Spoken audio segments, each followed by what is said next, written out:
Assalamualaikum warahmatullahi wabarakatuh. Halo semuanya, perkenalkan nama saya Farisyo Maira dari Fakultas Sastra Indonesia, Program Studi Pendidikan Bahasa Sastra Indonesia dan Daerah, offering C.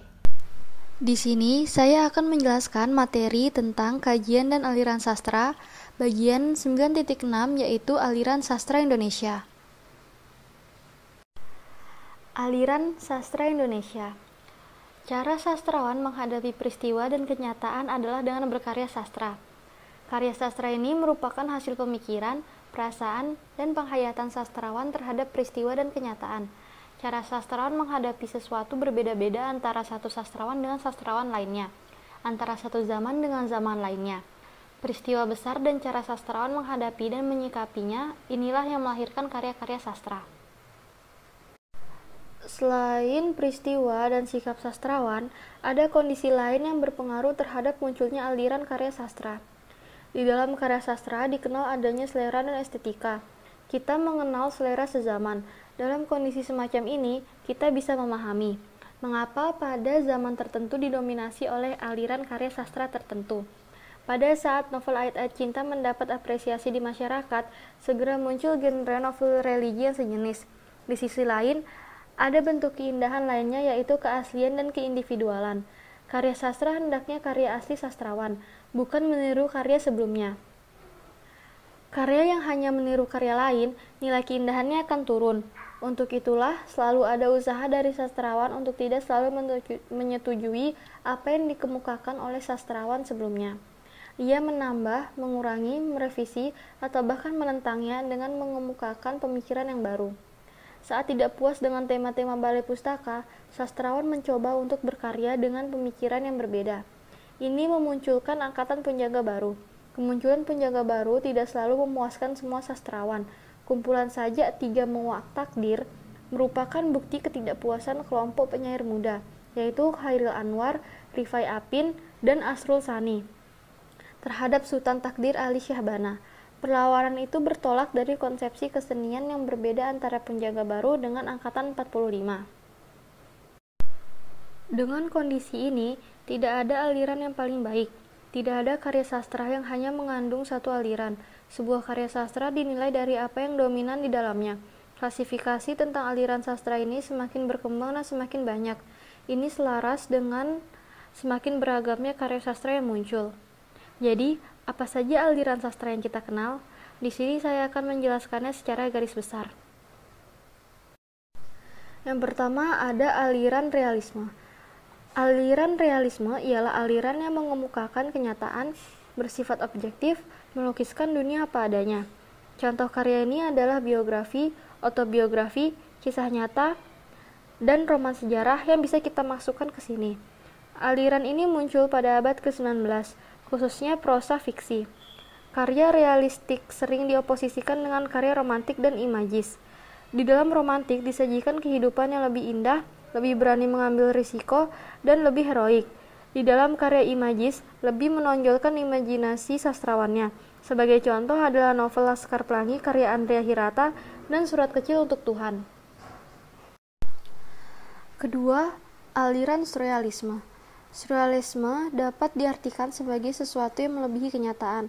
Mungkin saja pada mulanya berangkat dari kenyataan, tetapi karena terlalu mengagunkan kebebasan kreatif dan berimajinasi, sehingga hasil yang dicapai menjadi di luar kenyataan. Sebagai suatu aliran, surrealisme merupakan gerakan di kalangan pengarang dan pelukis di Perancis yang dimulai sekitar tahun 1920.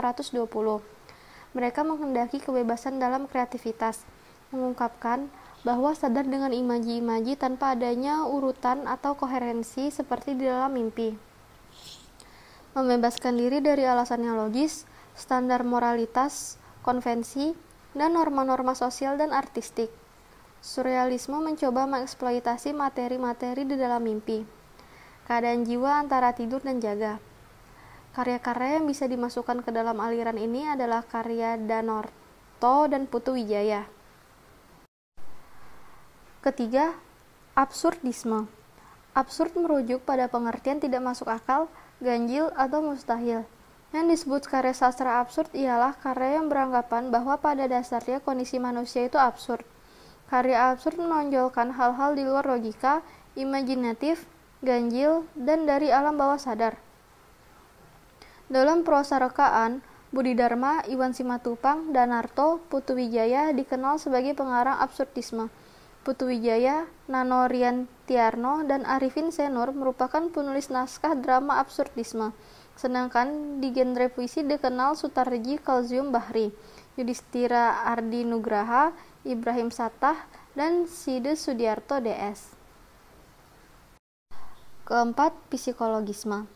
Aliran psikologisme adalah aliran karya sastra yang menekankan pada masalah keadaan, perubahan, dan perkembangan kejiwaan tokoh di dalam karya sastra, dalam kaitannya dengan berbagai peristiwa. Belenggu karya Armin Shpane, Ateis karya Achdiat Kartamiharja, Burung-burung Manyar karya Y.B. Mangunwijaya, serta karya-karya Ratna Indraswari Ibrahim, N. Hadini, Titi Said, Laros, Ike Supomo, Margate, Asyadi Siregar, Ahmad Tohari bisa disebut sebagai karya psikologis.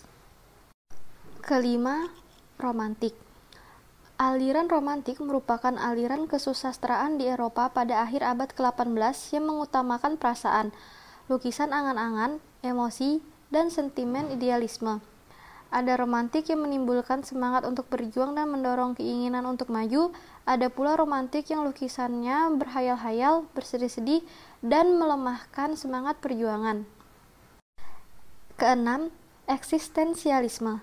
Eksistensialisme dalam sastra adalah aliran sastra yang mencoba mempersoalkan dan menggambarkan keberadaan manusia dalam hubungannya dengan sesama manusia, alam, dan Tuhan. Aliran ini dipengaruhi oleh perkembangan filsafat eksistensialisme. Tema-tema yang sering diangkat dalam karya semacam ini adalah tema cinta, kesendirian, keterasingan, kegilaan, dan kematian. Ketujuh, filsafatisme. Aliran yang membahas hakikat anggapan, gagasan, sikap terhadap segala yang ada, terutama berkenaan dengan hakikat hidup dan makna hidup, sebabnya, asalnya, dan hukumnya. Aliran ini juga membahas logika, estetika, metafisika, dan cara orang menemukan sesuatu. Muhammad Iqbal, Khalil Gibran, Franz Kafka, Iwan Simatupang, Subagio Sastrowardoyo, Putuwijaya, dan M.H. Ainun Najib merupakan contoh sastrawan seperti ini. Kedelapan, ekspresionisme. Ekspresionisme adalah aliran yang bermaksud melukiskan perasaan dan penginderaan batin yang timbul dari pengalaman di luar dan yang diterima tidak saja oleh panca indera melainkan juga oleh jiwa seseorang. Aliran kesusastraan ini lebih mementingkan soal-soal kejiwaan daripada menggambarkan kejadian-kejadian yang nyata. Ekspresionisme adalah gerakan dalam sastra dan seni di Jerman yang mencapai puncaknya pada periode 1910 sampai 1952. Mereka menentang tradisi realisme. 9. Impresionisme. Impresionisme adalah aliran dalam sastra yang lebih mengutamakan pemberian kesan atau pengaruh pada perasaan daripada kenyataan atau keadaan yang sebenarnya. Ke-10. Melankolisme. Melankolisme adalah aliran karya sastra yang menggambarkan kemurungan, kegetiran, kemuraman, dan kesedihan yang dipengaruhi oleh tekanan jiwa yang sedih. 11. Ironisme. Aliran ini mencoba mengemukakan kejadian atau situasi yang bertentangan dengan yang diharapkan atau yang seharusnya terjadi. Aliran ini bernada mengejek, terus terang, menyindir, atau mengkritik. 12. Naturalisme. Naturalisme adalah aliran dalam sastra yang menggambarkan sesuatu sebagaimana adanya dengan teliti dan jujur. Aliran yang mementingkan pengungkapan secara terus terang tanpa memperdulikan baik, buruk, dan akibat negatif. 13. Determinisme. Istilah determinisme berasal dari doktrin filsafat yang menyatakan bahwa setiap kejadian atau peristiwa itu ada penyebabnya. Dalam sastra, determinisme mencoba menggambarkan tokoh-tokoh cerita dikuasai oleh nasibnya, sehingga tokoh tersebut tidak sanggup dan tidak mampu lagi keluar dari takdir yang telah jatuh pada dirinya. 14. Simbolisme. Simbolisme merupakan aliran dalam karya sastra yang mencoba mengungkapkan ide-ide dengan menggunakan simbol-simbol tertentu. Aliran ini merupakan reaksi terhadap realisme dan naturalisme yang hanya berpijak pada kenyataan semata. 15. Idealisme. Idealisme merupakan aliran dalam karya sastra yang bersifat khayal atau fantastik yang menunjukkan keindahan, cita-cita, dan kesempurnaan. Aliran ini dipengaruhi oleh filsafat yang menganggap pikiran atau cita-cita sebagai satu-satunya hal yang benar yang dapat dirasakan dan dipahami. Mereka hidup atau berusaha hidup menurut cita-cita atau patokan yang dianggap sempurna. 16. Heroisme. Heroisme adalah aliran dalam karya sastra yang berisi kepahlawanan atau keberanian dalam membela keadilan dan kebenaran. Aliran ini juga berisi kecintaan terhadap tanah air dan figur teladan bangsa, serta semangat membela tanah air. 17. Religius. Religius merupakan aliran yang mementingkan nilai-nilai keagamaan atau renungan tentang Tuhan dan keberadaan manusia di hadapan Tuhan. Karya J.E. Tatengkeng, Taufik Ismail, M.H. Ainun Najib merupakan contoh aliran ini. 18. Transendental. Transendental merupakan aliran karya sastra yang menonjolkan hal-hal yang bersifat kerohanian. Karya semacam ini banyak mengemukakan renungan-renungan hidup yang mendalam, mengemukakan hal-hal di luar hal-hal yang tampak. 19. Komedi. Komedi adalah aliran karya sastra yang penuh dengan kelucuan-kelucuan dan memancing orang untuk tersenyum dan tertawa. 20. Atavisme. Atavisme adalah aliran di dalam karya sastra yang memunculkan kembali sifat-sifat atau ciri-ciri pada seseorang yang sudah lama tidak muncul pada generasi-generasi sebelumnya. Dan yang terakhir, skeptisisme. Skeptisisme adalah aliran yang memandang sesuatu selalu tidak pasti, meragukan, dan mencurigakan. Sekian penjelasan dari saya. Mohon maaf apabila ada kesalahan kata. Wabillahi taufiq wal hidayah. Wassalamualaikum warahmatullahi wabarakatuh. Terima kasih.